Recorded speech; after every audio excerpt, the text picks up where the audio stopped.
அனைத்து தமிழ் உள்ளங்களுக்கும் வணக்கம்.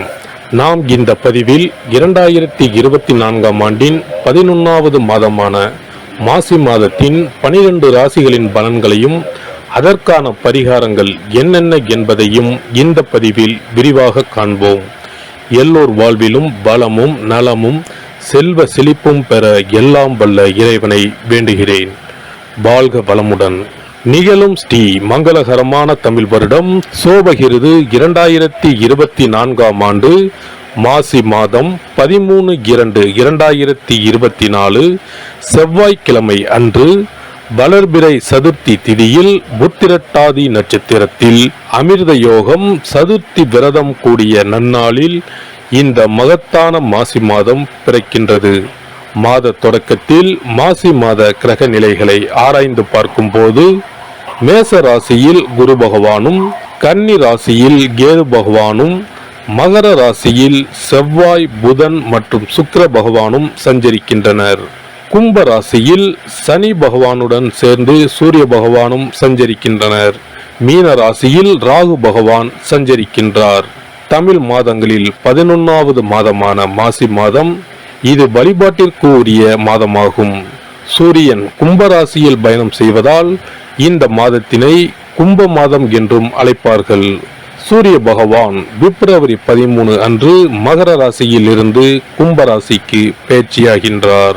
மாசி மகம் வருடத்திற்கு ஒரு முறை வீதம் மட்டுமே வரும். அதாவது மாசி தமிழ் மாதத்தில் மகம் நட்சத்திரத்தில் எப்போது பௌர்ணமி வருகிறதோ அன்றைய தினம் மாசி மகம் ஆகும். 12 வருடங்களுக்கு ஒரு முறை வருகின்றதை மகா மாசி மகம் தினம் என்று அழைக்கிறோம். இது கும்பகோணம் கும்பேஸ்வரர் கோவிலில் வெகு விமர்சையாக நடைபெறும். அதேபோல் திருக்கோஷ்டியூர் பெருமாள் கோவிலிலும் இந்த திருவிழாக்கள் வருடத்தில் ஒரு முறை வருகிற மாசி மகத்தில் நடைபெறும். இந்த நாள் எதற்காக நாம் கொண்டாடுகிறோம் என்றால், நமது பாவங்களை போக்கவும், பித்ருக்களை வேண்டுவதற்கும், தோஷங்களை போக்கவும் மற்றும் மகப்பேறு கிடைக்கவும் நாம் கொண்டாடுகின்றோம். அனைத்து வருடங்களிலும் ஒரே மாதிரி தேதிகள் வராது. வருடா வருடம் தேதிகள் மாறும். கங்கை, காவிரி போன்ற நதிக்கரைகளில் புனித நீராடி நாம் முன்பின் செய்த பாவங்களை போக்கலாம். அதே சமயத்தில் புனித ஸ்தலங்களுக்கு இந்த நாளில் நாம் செல்வதன் மூலம் இறைவன் அருள் பெறலாம். இந்த நாளில் நாம் அருள்மிகு சிவபெருமான், முருகப்பெருமான், அம்பிகை மற்றும் பித்ருக்களை வணங்கி அருள் பெறலாம். நதிக்கரைகள், கடல்கள், குளங்களுக்கு செல்ல முடியாதவர்கள் உங்கள் வீட்டில் உள்ள தண்ணீரை புனித நீரென நினைத்து கொண்டு நீராடலாம். ஆங்கில மாதம் மார்ச் 5 இரவு 9:30 மணிக்கு ஆரம்பித்து மார்ச் 7 விடியற்காலை 12:05 மாசி மகம் முடிவடைகிறது. துலாம் ராசி அன்பர்களுக்கு சித்திரை 3, 4ஆம் பாதம், சுவாதி, விசாகம் 1, 2, 3ஆம் பாதம் நட்சத்திரங்களில் பிறந்தவர்களுக்கு இந்த மாதத்தில் உங்களது ராசிக்கு பாதகாதிபதியான சூரிய கிரகம் 5ஆம் இடத்தில் யோகாதிபதியான சனி பகவானுடன் இணைவு பெற்று சுழல்கிறது. அடுத்த மாதத்தில் ருணரோக சத்ருஸ்தானமான 6ஆம் இடத்திற்கு வந்து ராகுவுடன் இணைந்து சஞ்சாரம் செய்ய போகிறது. இதனால் அதற்கு முன்பாகவே அனைத்து நன்மைகளும் நடந்து முடியும். குரு பகவான் வலிமையுடன் 7ஆம் இடத்தில் நிற்கிறார். ராசிக்கு 12இல் கேது கிரகம் அமர்ந்திருக்கிறது. செவ்வாய் கிரகத்தின் வலிமையான சுழற்சியால் கெடுபிடியும் அனாவசிய மன இறுக்கமும் ஏற்பட்டாலும் பாதகமில்லாமல் தான் நகரும். எதிர்பாராத பண வரவுகளுக்கு பஞ்சமில்லாத மாதம் இது. மாதம் துவங்குவதற்கு முன்பே எதிர்கால உயர்வுக்கான சாதக செய்தி ஒன்றும் இனிமையுடன் வந்திருக்கும். இனிமேல் எந்த விஷயத்திற்காகவும் இடையூறு, பாதகம் பெரிதாக ஏற்படாது. குடும்ப விஷயங்களிலும் நன்மை தொடரும். எதிர்ப்பு, போட்டி, எதிரி விஷயங்கள் கட்டுக்குள்ளேயே இருக்கும்.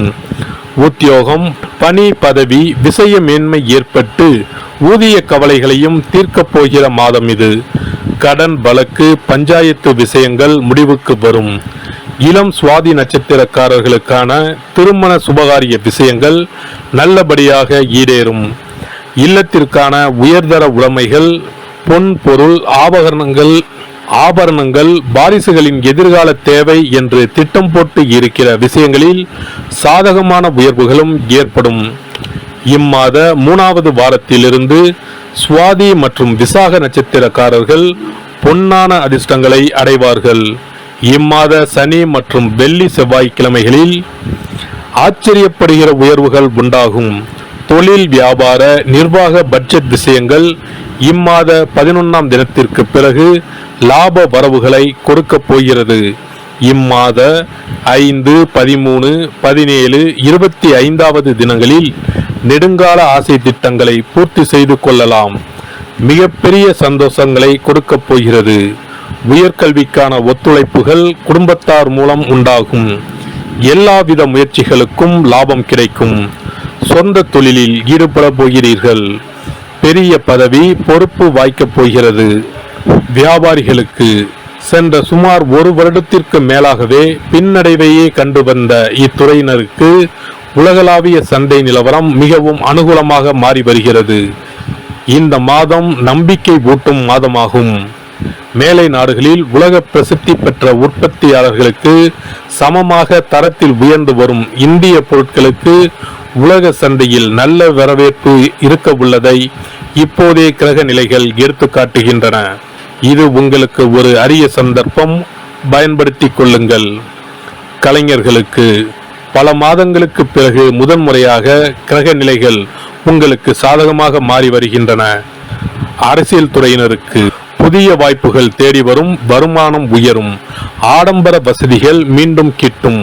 வரவேண்டிய பாக்கிகளில் ஓர் பங்கு கிடைத்துவிடும். மக்களிடையே மறுபடியும் புகழ் ஓங்கும். அரசியல் தொடர்புகள் ஆதாயம் தரும். மாணவர்களுக்கு சென்ற மாதம் ஏற்பட்ட நன்மைகளை இம்மாதம் எதிர்பார்க்க இயலாது. புத்தகத்தை எடுத்தாலே உறக்கம் வரும். சோர்வு அதிகரிக்கும். சேர்ந்தாற்போல சில மணி நேரம் கூட படிக்க இயலாமல் இடையூறுகள் ஏற்படும். விவசாயிகளுக்கு வயல் பணிகளில் கவனம் குறையும். கால்நடைகளினால் பண விரயம் ஆகும். அண்டை நிலத்தாரோடு பகை உணர்ச்சி மேலிடும். மருத்துவ செலவுகள் ஏற்பட்டாலும் சமாளித்து விடுவீர்கள். பரிகாரம்: இம்மாத பிரதி சனிக்கிழமை ராகு கால வேளையில் ஸ்ரீ கால பைரவருக்கு உங்களது வயது எண்ணிக்கையில் மிளகு முடிச்சு தீபமேற்றி வழிபடவும். தொடர்ந்து நவக்கிரக சனீஸ்வரரையும் வழிபடவும். சிறப்பு பரிகாரங்கள்: வருமானத்தை பெருக்குவதற்கு வருமானம் வந்ததும் அல்லது சம்பளம் வாங்கியதும் அந்த தொகையில் 1% தொகையை தனியாக எடுத்து வைத்து விடுங்கள். அந்த பணத்தில் பாலால் செய்த இனிப்பு வகைகள் வாயில் போட்டாலே தித்திப்புடன் எளிதில் கரைந்து வாயிற்குள் போய்விடக்கூடிய இனிப்பு வகைகளை வாங்கி ஆதரவற்றோர், சாலையோர பணியாளர்கள், தூய்மை பணி செய்வோர், ஆதரவற்ற நிலையில் வறுமையில் வாடும் குழந்தைகள் மற்றும் தொழிலாளர்களுக்கு கொடுங்கள். மகிழ்ச்சியுடன் உங்கள் கைகளால் இனிப்புகளை கொடுங்கள். இப்படி செய்வதால் சனி சுக்கிர யோகம் உண்டாகும். இதனால் வருமானம் பெருகுவதுடன் கையில் பணம் சேர்ந்து கொண்டே இருக்கும். வருமானத்திற்கு தடையோ பஞ்சமோ வராது. ஏதாவது ஒரு வகையில் பணம் வந்து கொண்டே இருக்கும். இது தவிர மாத சம்பளம் வாங்கியதும் அல்லது கைக்கு வருமானம் வரும்போது ஒவ்வொரு மாதமும் முதல் செலவாக வீட்டிற்கு கல்லுப்பு, ஊறுகாய் போன்றவற்றை வாங்கி வைக்கவும். கல்லுப்பு, ஊறுகாய் போன்றவை மகாலட்சுமிக்கு மிகவும் விருப்பமான ஒன்று.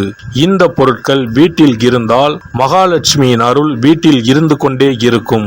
எந்த காரணத்திற்காகவும் இந்த பொருட்களை தானமாகவோ கடனாகவோ கொடுக்க கூடாது. தினமும் வீட்டை சுத்தம் செய்து அதிகாலையில் நீராடி வீட்டில் உள்ள மகாலட்சுமியின் படத்திற்கு முன் அமர்ந்து ஓம் யம் ஓம் அங் சிவாய நம, சவ்வும் நம சிவாய நம, ஸ்ரீயும் நம சிவாய நம, அங் உங் வங் சிவாய நம என்ற மந்திரத்தை சொல்ல வேண்டும். இந்த மந்திரத்தை தினமும் சொல்லி வந்தால் பணம் வீணாக விரயமாகாமல் பணம் சேர்ந்து கொண்டே இருக்கும். வாழ்க வளமுடன். இந்த வீடியோ உங்களுக்கு பிடிச்சிருந்தா லைக் பண்ணுங்க, ஷேர் பண்ணுங்க அண்ட் சப்ஸ்கிரைப் பண்ணுங்க. பக்கத்துல இருக்க பெல் ஐகானை கிளிக் பண்ணுங்க. நன்றி, வணக்கம், வாழ்க வளமுடன்.